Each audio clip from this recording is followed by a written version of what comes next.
మనం 5 మినిట్స్లో బ్రేక్ఫాస్ట్ రెసిపీని ఏ విధంగా ప్రిపేర్ చేసుకోవాలో చూపించబోతున్నాను. నేనైతే బ్రెడ్స్ అండ్ ఎగ్స్తో ఈ విధంగా బ్రెడ్ ఆమ్లెట్ని ప్రిపేర్ చేశానండి. నాకైతే చాలా టేస్టీగా స్పైసీగా రెడీ అయిపోయిందండి. ఈ విధంగా కనుక మనం మార్నింగ్ బ్రేక్ఫాస్ట్లో బ్రెడ్ ఆమ్లెట్ని ప్రిపేర్ చేసుకుంటే మనం 2 బ్రెడ్స్ తింటే చాలండి, పర్ఫెక్ట్గా మనకి స్టమక్ అనేది ఫుల్ఫిల్ అయిపోతుంది. సో ఈ బ్రెడ్ ఆమ్లెట్ని నేను ఇంట్లో ఏ విధంగా ప్రిపేర్ చేశానో చూపించబోతున్నాను. ఈ బ్రెడ్ ఆమ్లెట్కి మెయిన్గా ఎగ్స్ అండ్ బ్రెడ్స్ ఉండాలండి. సో నేను వచ్చేసి 3 ఎగ్స్ని తీసుకుంటున్నాను. సో ఈ 3 ఎగ్స్కి నేను వచ్చేసి 4 బ్రెడ్స్తో బ్రెడ్ ఆమ్లెట్ని ప్రిపేర్ చేస్తున్నాను. చూసారు కదండి, ఇలా 3 ఎగ్స్ని మనం కొద్దిగా వెడల్పుగా ఉన్న బౌల్లోకి యాడ్ చేసుకొని బాగా బీట్ చేసుకోవాలి. ఈ విధంగా మనం ఎగ్స్ని 3 ఎగ్స్ మొత్తం కలిసిపోయేలాగా బీట్ చేసుకోవాలి.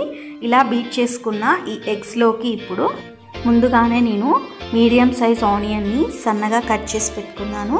సో ఆ ఆనియన్ పీసెస్ని ఇందులోకి యాడ్ చేసుకుందాం.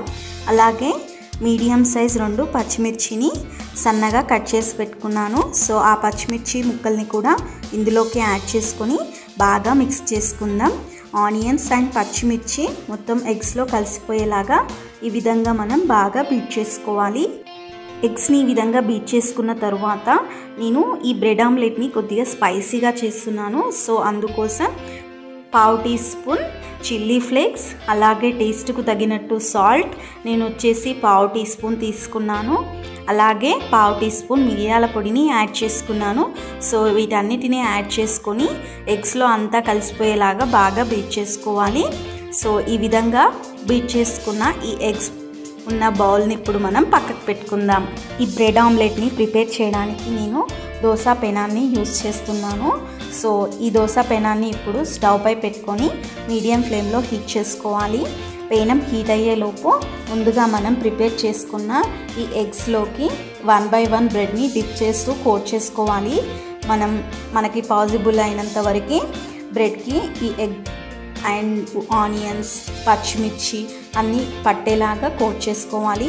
ఈ విధంగా బ్రెడ్స్కి ఎగ్స్ని కోట్ చేసుకున్న తరువాత ముందుగా మనం స్టవ్ పై పెట్టిన పానంపై బటర్ని యాడ్ చేసుకుందాం. సో నేనైతే ఈ బ్రెడ్ ఆమ్లెట్ని ప్రిపేర్ చేసుకోవడానికి బటర్ని యూస్ చేస్తున్నాను. మీకు కావాలి అంటే గీని కూడా యూస్ చేయొచ్చు, బట్ ఆయిల్ని యూస్ చేస్తే బ్రెడ్ ఆమ్లెట్ అనేది అంత టేస్టీగా అనిపించదు. సో నేను వచ్చేసి బటర్ని యూస్ చేస్తున్నాను. ముందుగా మనం డిప్ చేసి కోట్ చేసి పెట్టుకున్న బ్రెడ్ని ఈ పేనంపై పెట్టుకోవాలి. మనం ఆల్రెడీ బటర్ని వేసుకున్నాం కదా పేనంపై. సో బ్రెడ్ ఆమ్లెట్ అనేది చాలా టేస్టీగా వస్తుంది, అలాగే చాలా పర్ఫెక్ట్గా వస్తుంది. సో ఇలా మనం బ్రెడ్ని పేనంపై పెట్టుకున్నాం కదా, వేరొక సైడ్ మనం ఎగ్ని అలాగే ఆనియన్స్ పచ్చిమిర్చి వచ్చేలాగా ఈ విధంగా స్ప్రెడ్ చేసుకోవాలి.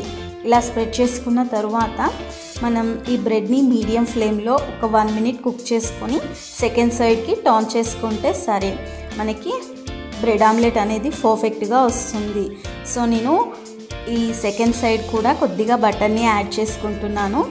అలా అయితే బ్రెడ్ ఆమ్లెట్ అనేది మరింత టేస్టీగా వస్తుంది.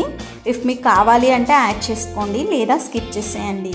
సో ఇలా మనం ఒక 1 మినిట్ తర్వాత ఈ బ్రెడ్ని సెకండ్ సైడ్కి టర్న్ చేసుకుందాం.